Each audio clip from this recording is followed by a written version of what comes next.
दुसरा एक प्रश्न आपल्या समोर ठेवतो मी की हे जेवढे हे विमानं असतील आपल्या देशाचे असो परदेशाचे असो, त्या विमानातलं जर होका यंत्र काढलं,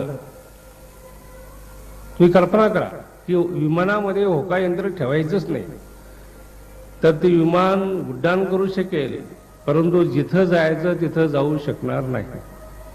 हे पट्ट का तुम्हाला पहा. मग ते वर आधार गेल्यानंतर दिशाच कळत नाही.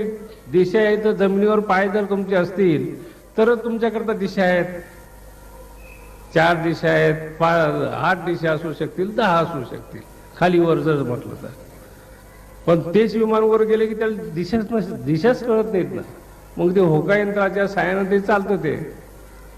मग आता तुम्ही कल्पना करा की या असीम आणि अनंत अशा या विश्वामध्ये की ज्याचा